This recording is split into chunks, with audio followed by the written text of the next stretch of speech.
And welcome back to Calculus 2. We're going to continue our discussion of differential equations. Now we're going to talk about first-order linear differential equations. So here's the definition. It's an equation that can be written in this form. You have your differential term, your first derivative. You have a term with your variable. This is actually the variable you'd want to solve for to solve the differential equation, times some function of x. And then you just have a function of x. Those are your three terms. So any equation that can be written in this form is a linear differential equation. And it's a little bit harder to solve than the others because it's not easily separable. If I tried to divide by the y, it would get with this term with the dy, but it would also show up in the q of x term. So how do I separate my variables? Well, we're going to investigate that. We're actually not going to do that many exercises in this video because, like with the exponential functions, there's basically one solution to this type of differential equation, and once we find that, the work for all of them is going to be similar. So we're going to investigate how do we get the solution. Let's take a look. We want to solve this equation.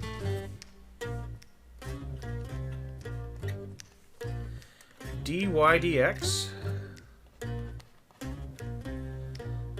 plus p of x times y. Need to clean off my writing tablet here. P of x times y equals q of x.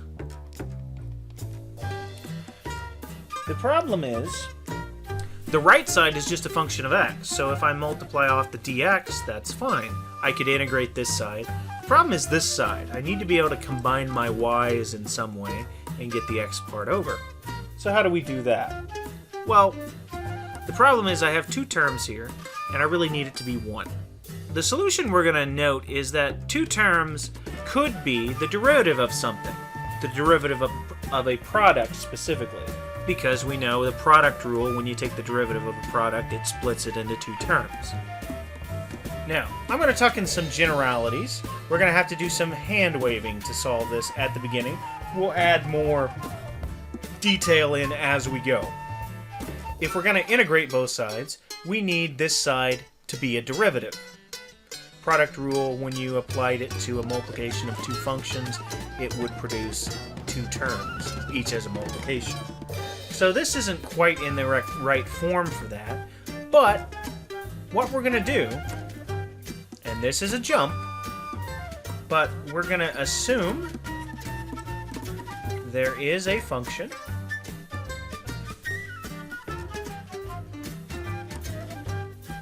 v of x such that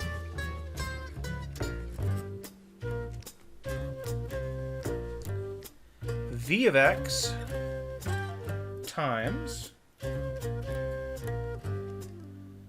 dy dx plus p of x y equals the derivative in terms of x of v of x times y.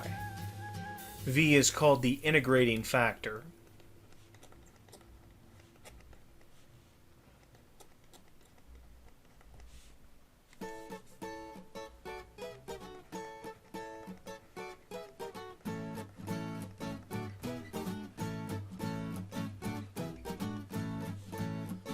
So why would we want this to happen?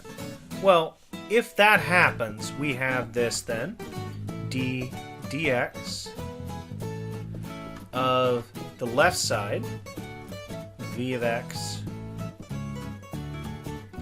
y, v of x times y, equals the right side, which is q of x times v of x, since we multiplied the v of x times both sides.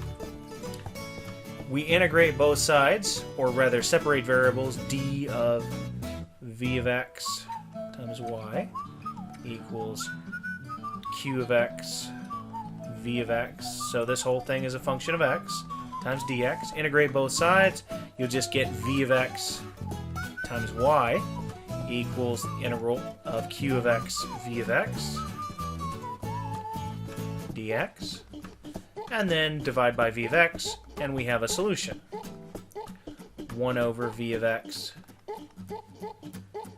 integral q of x v of x dx. So, if that's true, we have a solution. But that's a big if. How do we know what v is? What would v have to be? Well, the way they actually found it was just to set it up. They want this to be true. V of x times dy dx plus p of xy equals d dx of v of xy. So let's show what v has to be. I'm just going to remove the function notation, and we will call it v. So v dy dx plus pv y equals, p is a function, remember, equals the derivative of v of x times y, so vy. Alright, well, the right side then would be, if you do the actual derivative, that would be v prime y plus vy prime, just by product rule. This side would be v dy dx plus pvy. Let's see here. This is vy prime right here. This is vy prime. So I can subtract that from both sides and it goes away, which leaves us with pvy equal v prime y. And then I ought to be able to solve this variable, because that's dv dx, right? dv dx y equal pvy. So separate variables, can divide out the y, divide out the v. P is 1 over v dv dx. Move the x over. P dx equals 1 over v dv. So we integrate both sides. This is a function, so it's just going to be the integral of p dx. This side will be natural log. By the way, this is supposed to be a positive function. I didn't specify that earlier. I should have. Positive function v. ln absolute value v, but of course it's positive. I don't need the absolute value. And then get rid of the absolute value, so e to the integral of p dx equals v. That's the value of v. And we know then, if we multiply this formula, we integrate this p of x, put it in the exponent of e, multiply that times both sides, we have this solution. Y equals 1 over our v of x, our integrating factor, times the integral of q of x, v of x dx. That is a very nice thing to have. It allows us to integrate everything of this form. Now, I mean, the natural question is to ask, where did this idea come from?